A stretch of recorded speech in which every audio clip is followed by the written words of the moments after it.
Hello বন্ধুরা, আশা করি তোমরা সকলেই ভালো আছো। আমিও ভালো আছি। আবারও রান্নার নতুন ভিডিও নিয়ে এসেছি। দেখো, আজকে পটল পোস্ত বানাচ্ছি।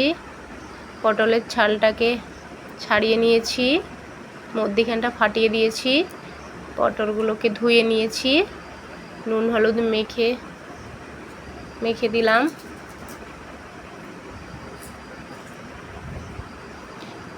এবার সাদা সর্ষে নিচ্ছি, কালো সর্ষে নিচ্ছি, পোস্ত দিলাম, দুটো কাঁচা লঙ্কা দিলাম,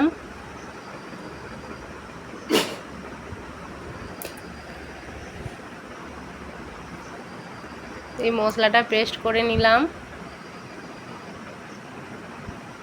এবার কড়াই তেল দিয়ে পটলটা ভেজে নিচ্ছি।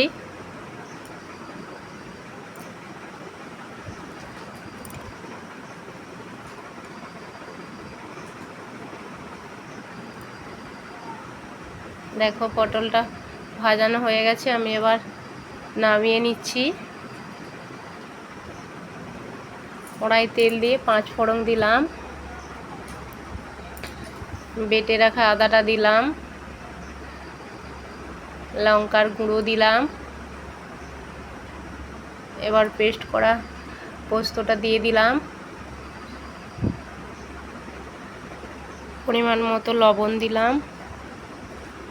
দেখো, মশলাটা কষানো হয়ে গেছে, আমি আবার ভেজে রাখা পটলটা দিয়ে দিলাম, মশলার সাথে কষিয়ে নিচ্ছি।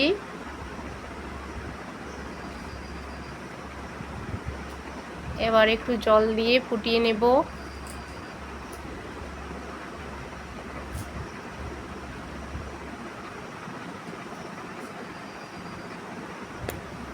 দেখো, পটলের পোস্ত রেডি।